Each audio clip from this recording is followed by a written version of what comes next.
Buddhism is the essence of Burma, and Shwedagon Pagoda is one of the country's most sacred and ancient sites. Over 2,000 years, it's been clad with 6,000 kilograms of gold and inlaid with 2,000 carats of diamonds.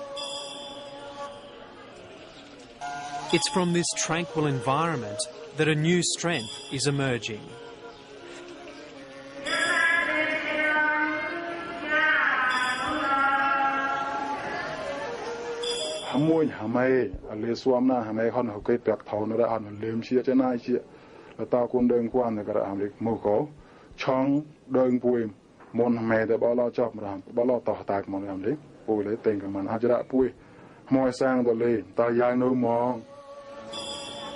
They are defiant words from the Buddhist leadership.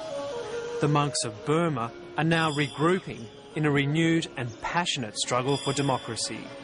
Their influence is deeply ingrained. Most Burmese will spend several periods of their lives as a Buddhist monk or Buddhist nun. They start at a young age, and a powerful bond is formed between layperson and monk. Knowledge is imparted and trust created.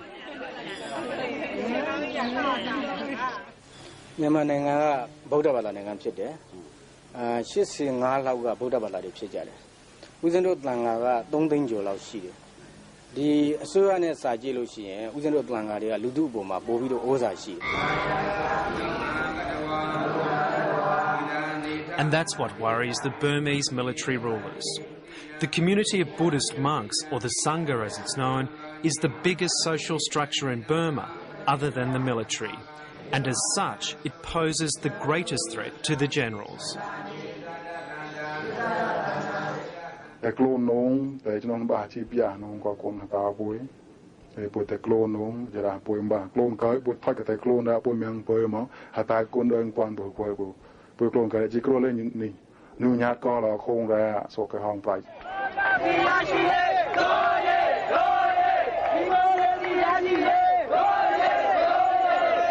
The power of the Sangha has already been proven.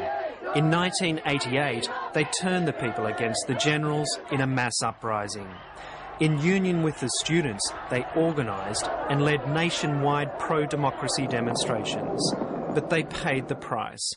Hundreds of monks were slaughtered by the military.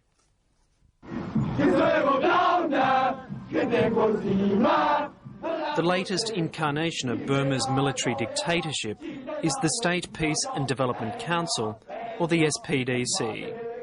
It still rejects the outcome of the 1990 democratic election, which saw 80% of the people vote for Aung San Suu Kyi's National League for Democracy. Most of the opposition based around Aung San Suu Kyi has been brutally repressed, and it's now the monks who are taking the lead in the democracy struggle. I was completely unconscious for a few minutes. For 9 out of the last 12 years since the uprising, the universities in Burma have been closed. But not in this suburban monastery in the country's capital, Rangoon.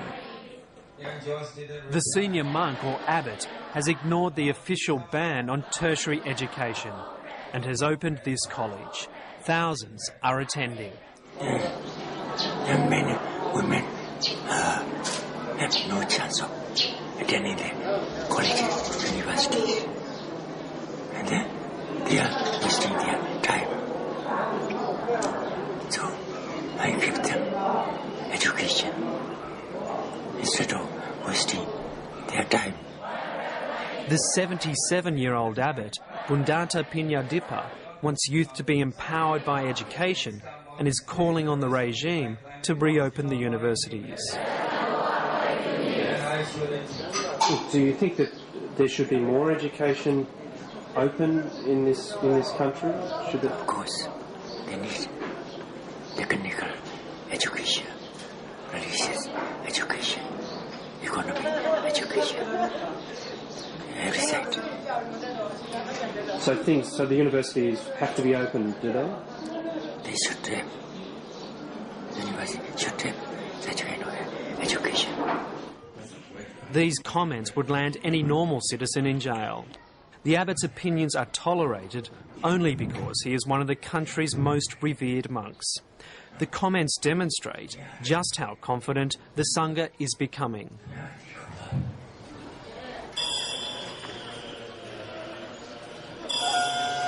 At Mahagandayong Monastery, the monks are preparing for the morning ritual of collecting alms.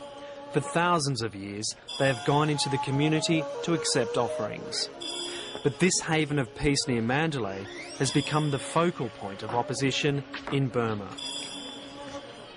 In an extraordinary move last December, the chief abbot, Ashin Kundalabawunta, wrote a series of letters admonishing the country's key leaders: Senior General Than Shwe, former dictator and strongman Ne Win, and democratic opposition leader Aung San Suu Kyi. The soldiers, the people and the Sangha in this country are all sons and daughters of the father of independence, General Aung San.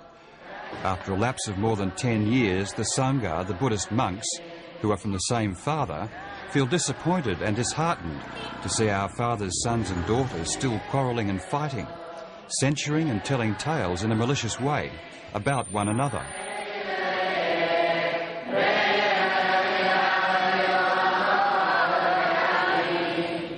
This monastery has about 1,000 monks in residence.